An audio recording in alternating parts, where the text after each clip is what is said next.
Di dalam kitab Fadailul Khamsah min Sihahis Sittah juz 2 halaman 261. Jadi pernah diriwayatkan, Pak, datanglah 3 orang pendeta Yahudi menghadap kepada Khalifah Umar bin Khattab radhiyallahu anhu. Apa kata 3 pendeta Yahudi ini? Wahai Amirul Mukminin, kami bertiga datang ingin bertanya kepadamu beberapa hal. Apabila engkau bisa menjawab pertanyaan kami, maka kami bertiga masuk Islam. Tapi jika engkau tidak bisa menjawab, berarti Islam itu bukan agama yang benar dan Muhammad itu bukan seorang Rasul. Jadi jaminannya, Pak, kalau Umar bisa jawab, mereka masuk Islam. Tapi kalau tidak, jangan lagi katakan Islam itu agama yang benar, Muhammad itu seorang Rasul. Maka kata Umar bin Khattab, baik, silahkan Pak Pendeta, apa yang ingin kalian tanyakan? Maka kata salah satu di antara 3 pendeta ini, pertanyaan kami yang pertama, kapan pintu langit itu terkunci? Ini pertanyaan jebakan namanya nih, Pak. Jadi dalam berdebat, kalau ahli kitab ini dia menggunakan pertanyaan yang rasanya sulit untuk dijawab. Karena itu butuh nalar yang dalam, Pak. Kemudian yang kedua, Umar, kapan pula masanya pintu langit itu terbuka? Kemudian yang ketiga, coba engkau sebutkan kuburan yang bisa berjalan bersama penghuninya. Kubur tapi bisa jalan, Pak. Kemudian coba engkau sebutkan makhluk Allah yang bisa memberi peringatan kepada kaumnya, tapi dia tidak manusia dan tidak pula jin. Bisa ngasih nasihat, tapi bukan manusia, bukan pula jin. Kemudian Umar, coba engkau sebutkan 5 makhluk Allah yang berjalan di muka bumi, tapi tidak dilahirkan oleh induknya. Kemudian Umar, coba engkau jelaskan kepada kami kisah pemuda-pemuda yang mempertahankan imannya dan mereka bersembunyi di dalam gua. Setelah pendeta Yahudi ini bertanya, Pak, apa kata Umar? Bukanlah sesuatu hal yang memalukan bagi Umar bila memang dia tidak bisa menjawab pertanyaan yang tidak dia bisa jawab. Jadi ini poinnya satu, Pak. Kalau memang kita tidak bisa jawab, jangan malu mengatakan tidak tahu. Karena sahabat Rasulullah ini, Pak, punya spesifikasi berbeda-beda. Semuanya nggak sama. 60 karakteristik sahabat Nabi itu beda-beda, Pak. Tidak sama. Yang satu tidak menjadi yang lainnya.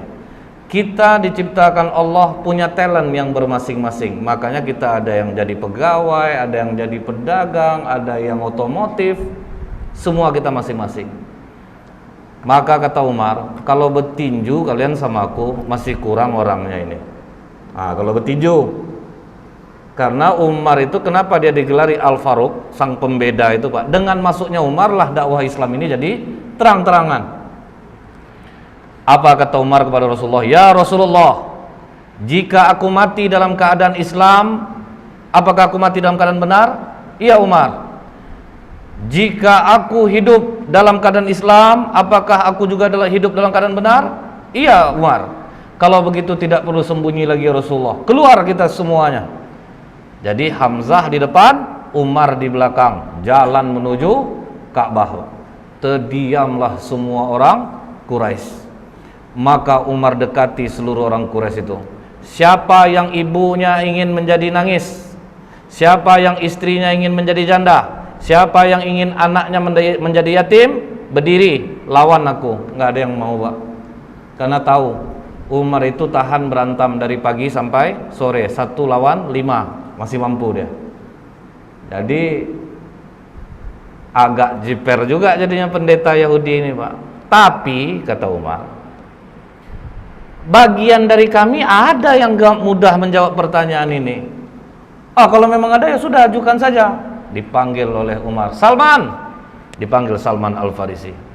Ya Amirul Mukminin, kau pergi ke rumah Ali katakan Umar memanggilnya.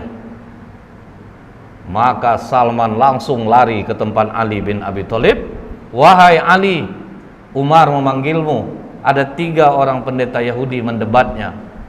Maka Ali melupakan segala perbedaannya dengan Umar. Itu ingat Pak, sahabat Rasulullah ini bukan tidak ada berbeda pendapat.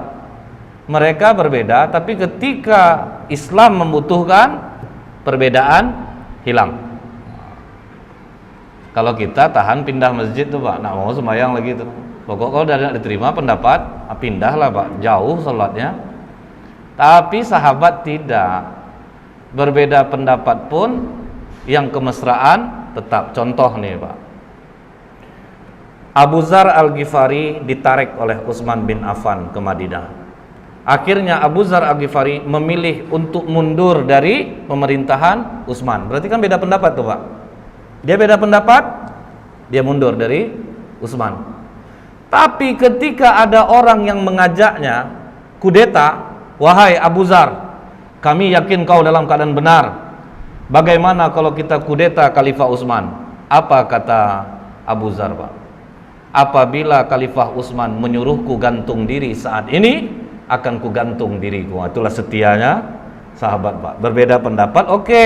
Tapi kalau disuruh ngelawan pimpinan nggak mau Bu. Utsman suruh aku gantung diri, aku gantung diri aku ini. Nah Ali begitu Umar memanggilnya, dalam riwayat ini disebutkan dia ambil burdahnya, dia sandang selendangnya, dia pergi ke tempat Umar bin Khattab yang waktu itu masih duduk 3 orang pendeta ini. Ada apa Amirul Mukminin? Ini Ali. 3 pendeta ini mempertanyakan beberapa hal. Kalau bisa dijawab, mereka masuk Islam. Tapi kalau tidak bisa jawab, katanya jangan lagi kowar-kowar Muhammad itu seorang Rasul dan Islam itu agama yang benar. Maka kata Ali, silahkan Pak Pendeta, coba diulangi lagi pertanyaannya. Maka kata pendeta ini, yang pertama Ali,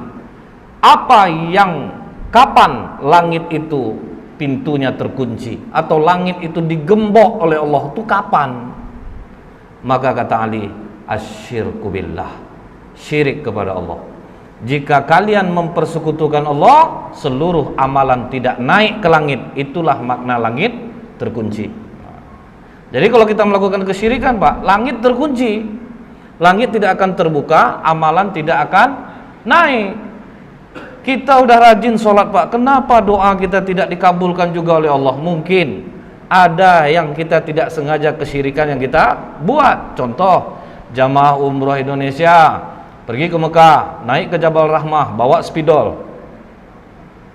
Ini banyak nih Pak, mau buat nama suami saya dan saya Ustadz, biar abadi cinta kami. Ini kan Bukit Jodoh, tempat pertemuan Adam dan Hawa. Syirik. Udah dicat putih sama pemerintah Arab Pak, orang Indonesia yang buat hitam tuh Pak. Yang nulis itu nggak bisa dilarang itu Pak. Di Ka'bah merayap-rayap tangannya, menangis, ingus itu juga. Janganlah dipegang-pegang kain Ka'bah itu Pak, ingus di situ juga, lap air mata di situ juga. Entah mengapalah orang berusaha betul mengambil kiswah Ka'bah itu. Kalau enggak dipeluk-peluk, kalau enggak ada yang gunting, tertangkap. Kenapa Bapak gunting ini Pak? Untuk pelaris kedai Ustaz. Itu Pak, bayangkan Pak. Masih banyak yang melakukan kesyirikan. Kemudian kalau lagi hamil, suami enggak boleh bolak-balik ke rumah. Tinggal HP suami Pak berteriak dari jauh Pak, "Dek, tolong HP abang. Ngapa abang enggak pulang? Nanti bolak-balik lah anak tuh nanti. Dia enggak boleh bolak-balik abang." Kan buat sulit nih Pak, buat susah. Demam anak, obat tetomeh, silang sini. Dari mana tuh Pak? Masih banyak dilakukan orang. Ini yang membuat pintu langit terkunci. Kemudian Ali, kapan pintu langit itu dibuka oleh Allah? Di saat engkau mengucapkan la ilaha illallah. Ketika engkau tidak menyekutukan Allah, engkau mengakui Allah itu satu, pintu langit akan terbuka.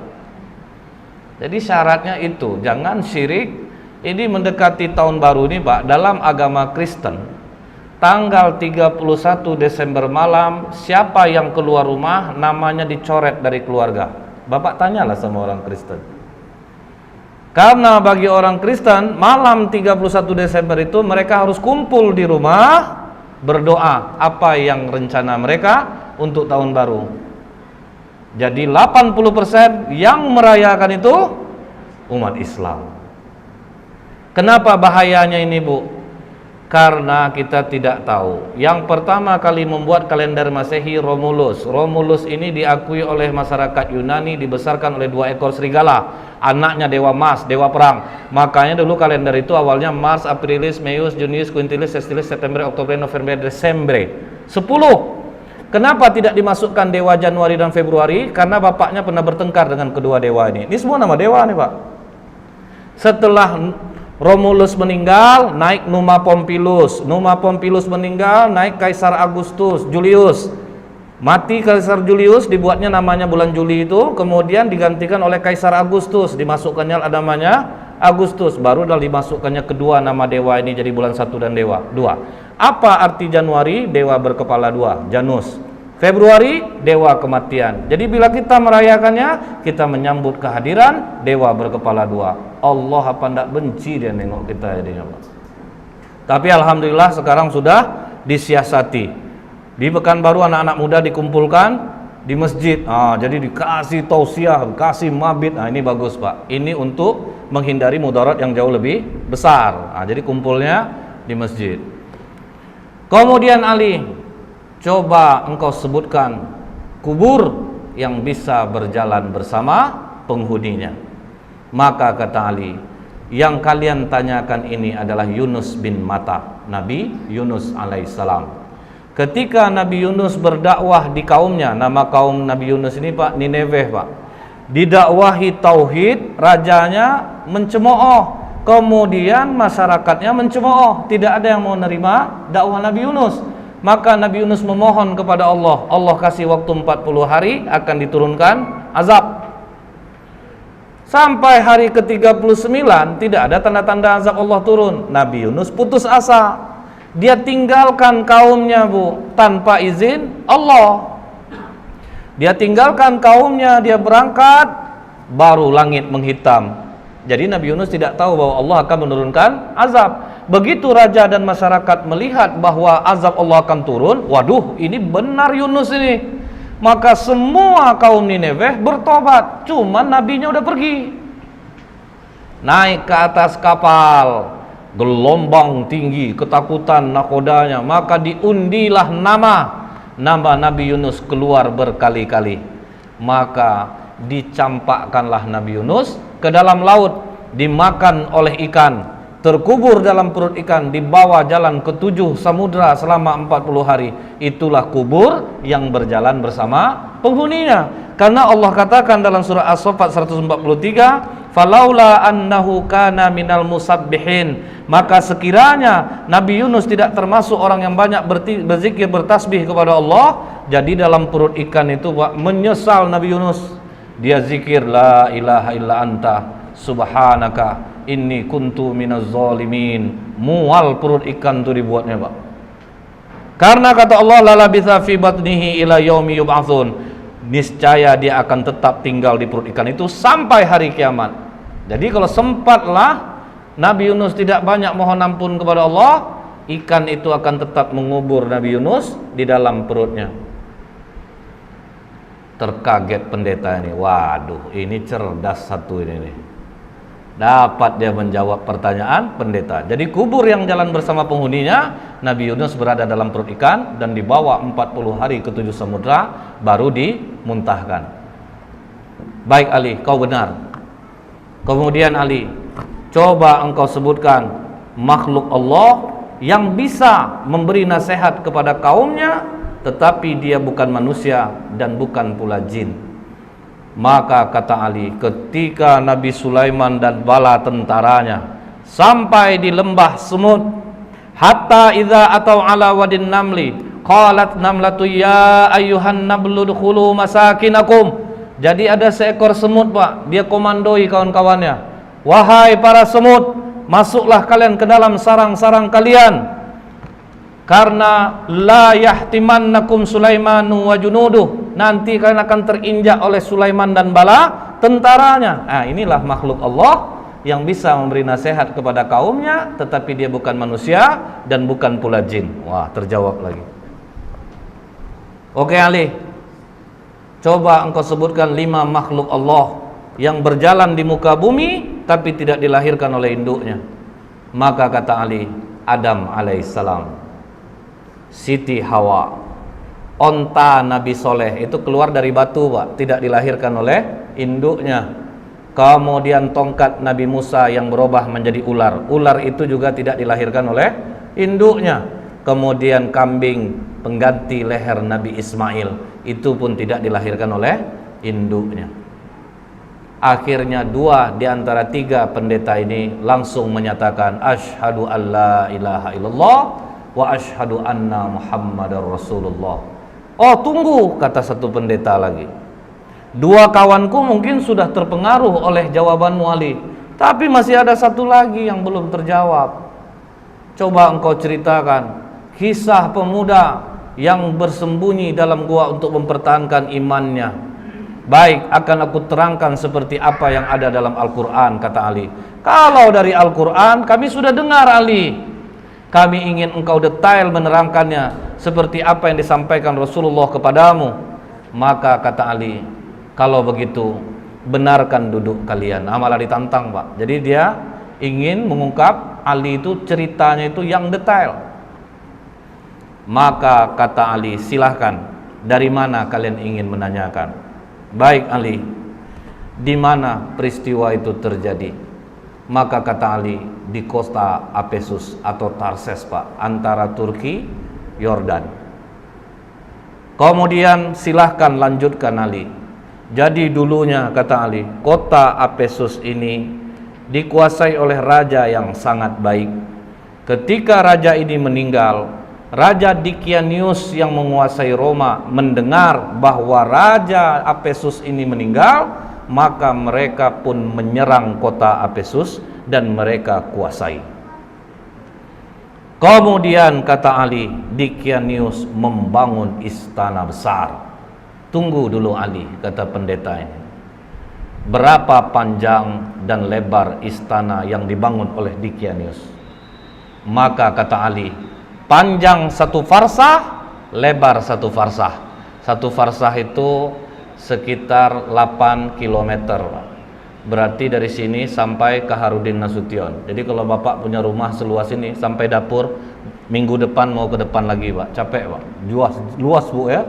Bayangkanlah Bu, 8 kilo panjang, 8 kilo lebar. Baik Ali, teruskan. Kemudian Dikianius ini memiliki menteri-menteri, dan Dikianius meletakkan 50 menteri di sebelah kanan, 50 menteri di sebelah kiri. Dan Dikianius mempunyai 6 penasehat, pemuda-pemuda cerdas di belakangnya, 3 di kanan, 3 di kiri. Oke Ali, siapa nama ke-6 pemuda itu? Maka dijawab oleh Tamlika, Mixalmina, Mikaslimina, Martelius, Calitius, Sidamius. Jadi inilah 6 pemuda yang menjadi cikal bakal Ashabul Kahfi. Tapi waktu itu masih 6. Nah, ini Pak, waktu itu hanya masih 6. Ini pemuda-pemuda cerdas andalan Dikianius. Jadi kalau 50 menteri sudah rapat, tetap nanti keputusan akhir kepada 6 pemuda ini. Jadi jangan pernah remehkan kekuatan pemuda. Ini pemuda suruh gulung tikar di masjid. Kadang mereka potensinya besar Pak, tapi tidak dipakai. Lihat Rasulullah, semua pemuda kalau ada potensi dipakai. Arqam bin Abil Arqam, anak umur 16 tahun, jadi sarang dakwah Rasulullah rumahnya Pak. Mus'hab bin Umair, umur 17 tahun, mendakwahi orang Madinah. Karena dia punya kemampuan, dia anak bangsawan, ganteng, kemudian bersih. Ini pendakwah pertama dalam Islam yang diutus oleh Rasulullah SAW. Yang membunuh Abu Jahal, Muawiz bin Afra, kemudian Muaz bin Amar al-Jamuh. Berapa umurnya Pak? 13 tahun satu, 14 tahun satu. Siapa penerjemah bahasa oleh Rasulullah yang menulis wahyu-wahyu Al-Quran? Zaid bin Sabit. Berapa umur Zaid ketika dipakai oleh Rasulullah? 13 tahun. Jadi kalau pemuda punya potensi, pakai. Jangan Pak, kalau kita kan kebanyakan Pak pengurus tua-tua semuanya Pak. Padahal anak-anak muda ini ada yang punya potensi besar, tapi dia tidak bisa melihatkan potensinya karena dia tidak terpakai. Kau masih kecil, kau masih kecil, kau masih kecil. Itu bedanya Pak pendidikan Rasulullah dengan kita. Rasulullah, pemuda-pemuda yang memiliki kelebihan itu dipakai, disesuaikan dengan bidangnya masing-masing. Itulah kerugian Indonesia sekarang Pak. Hacker nomor 1 di dunia orang Indonesia, tapi sekarang berkantor di Swiss Pak. Dia bisa memindahkan satelit. Jadi dia dipakai sekarang oleh dunia untuk apa Pak? Misalnya Cina bangun satelit keamanan, itu disuruh dia membobol. Coba bobolkan, kalau bobol nanti tolong kuncikan gimana supaya tidak bobol. Lah itu anak Indonesia loh Pak. Cuman sekarang dia berkantor di Swiss.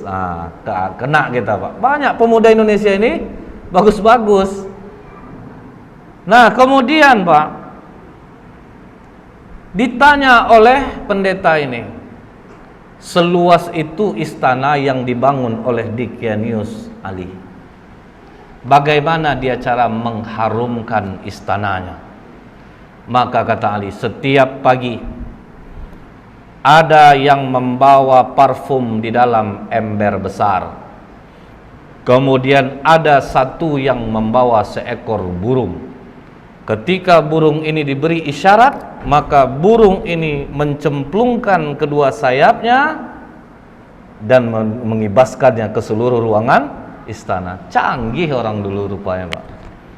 Coba kita pakai Bifresh Pak, tanggal telunjuk tiap hari satu tuh Pak, seluas itu 8 kilo patah Pak, karena besar ruangannya. Setelah itu kata Ali, ketika Dickianius 30 tahun berkuasa tidak pernah sakit, disitulah dia bertanya kepada para menterinya, kalian pernah enggak nengok aku sakit, demam, beringus, lemah, letih? Tidak pernah Raja. Biasanya kalau yang enggak sakit-sakit ini siapa? Tuhan Raja. Bersediakah kalian menyembahku? Bersedia Raja. Pokoknya siapa yang mau menyembahku, aku berikan kehidupan yang baik. Pakaian dari sutra, kemewahan, kekayaan akan aku berikan. Begitu dikasih kekayaan, uang, fasilitas, masyarakat rela menyembah Dickianius Pak. Mereka semua menyembah Dickianius. Itulah bahayanya uang. Jadi uang ini Pak bisa membuat orang labil Pak dibuatnya. Kita pulang ke rumah lama, marah istri kita Pak, dari mana aja Bang? Nggak BBM, nggak WA. Abang tadi ada kerja sedikit, buka dompet agak beberapa lembar Pak, ya uang untuk abang nggak ngomong dari tadi tuh, cemas adek abang lama pulang. Itu dahsyatnya Pak.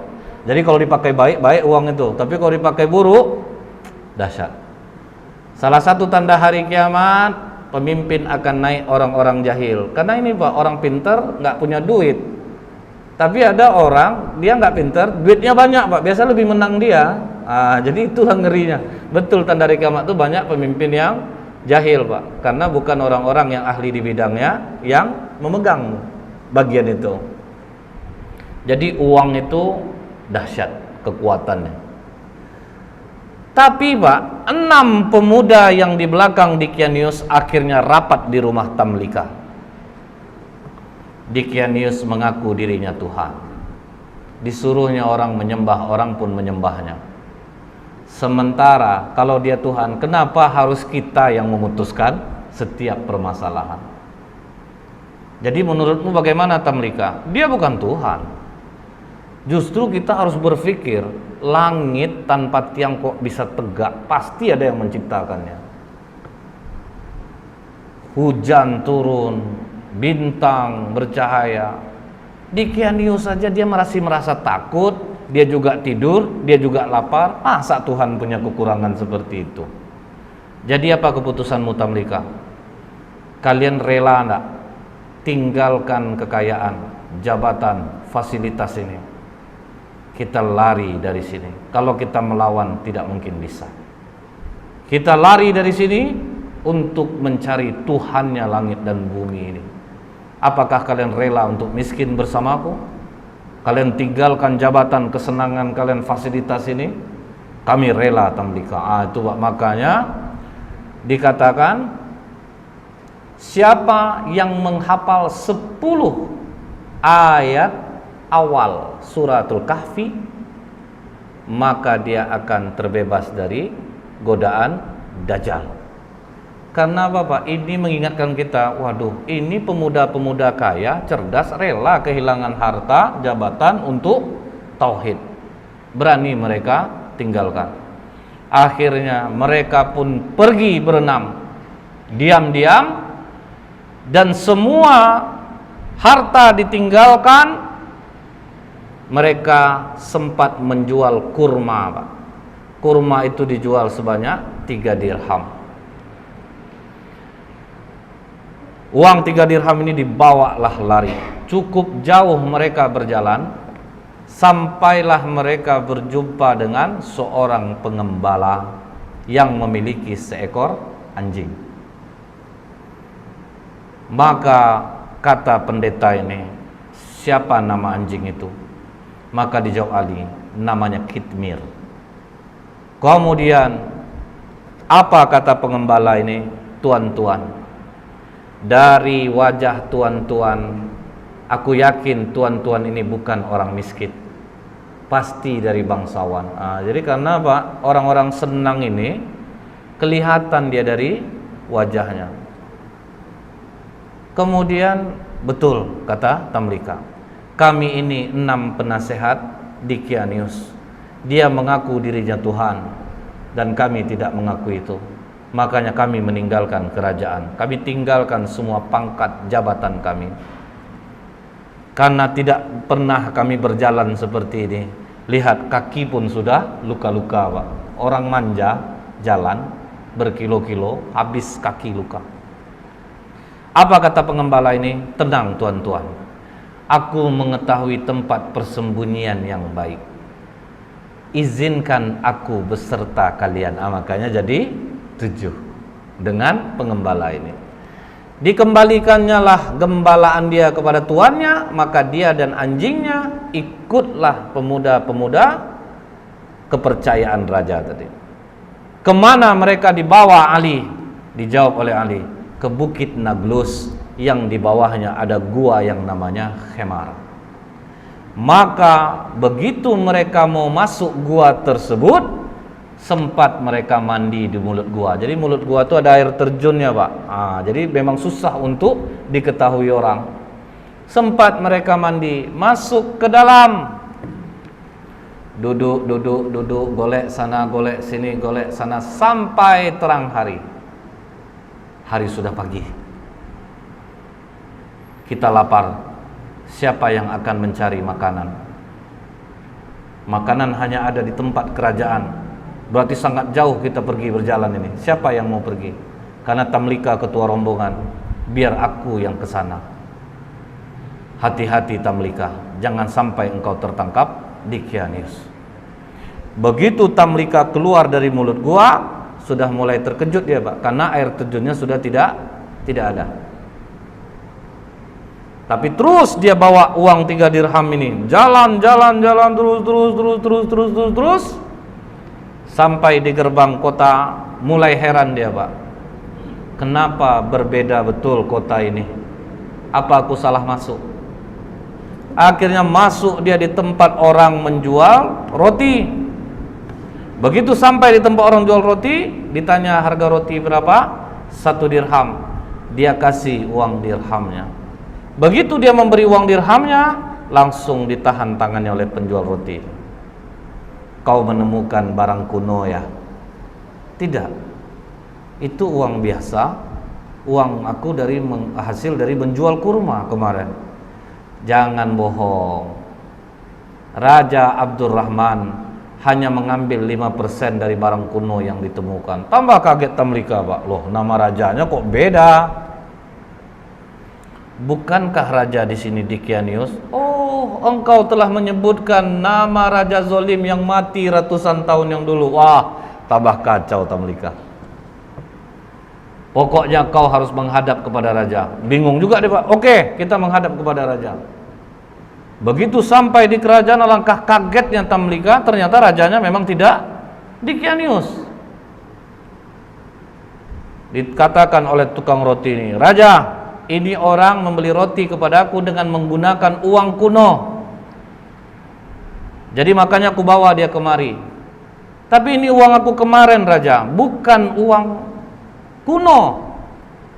"Sudahlah," kata raja, "kami hanya mengambil 5% dari barang kuno yang ditemukan." "Tidak, Raja, ini uang baru kemarin."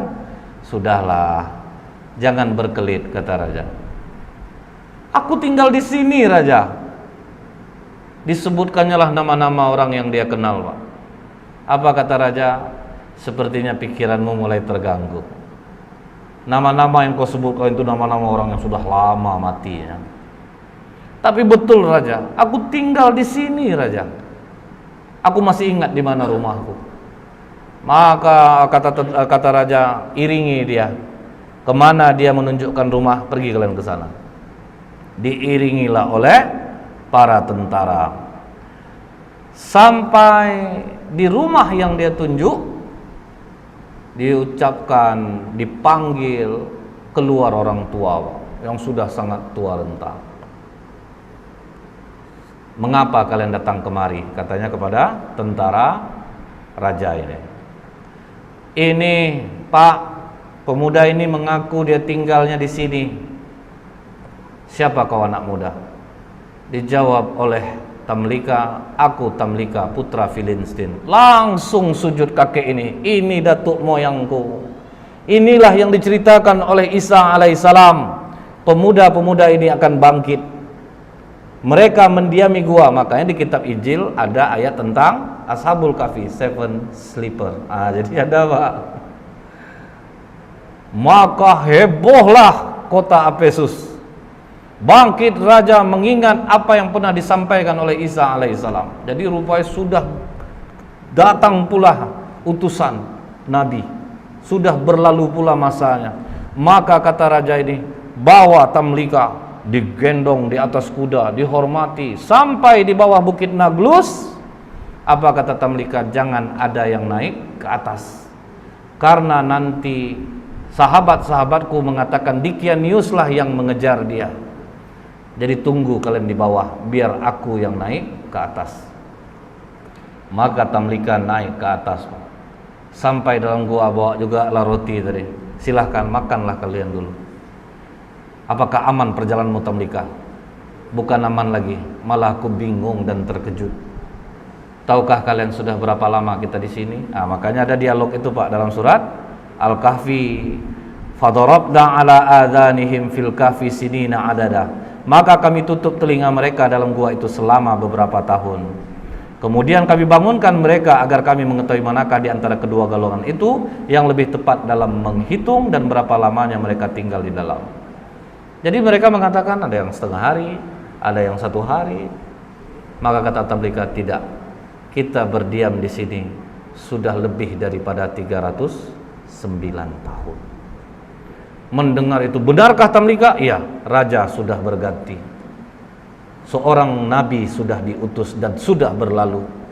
Mereka sekarang menunggu kita di bawah. Mari kita turun." Maka apa kata 5 orang kawannya lagi? Tamlika, Miksalmina, Mekasdimina, Martelius, Kalitius, Sidamius. "Jangan, Tamlika. Kita sudah melihat kebesaran Allah melindungi kita selama 300 tahun, seolah-olah kita baru saja semalam. Kita sudah diselamatkan Allah, kita bangun dan akhirnya kita tahu tentang keajaiban Allah. Kita mohonkan kepada Allah untuk menutup pintu gua ini dari pandangan manusia, dan kita mohon kepada Allah untuk mengambil kita. Karena apabila kita turun, Tamlika, mereka nanti akan mengkultuskan kita. Mereka akan mendewakan kita. Karena itu sifat manusia, Pak. Karena kan sempat bertengkar dua kubu.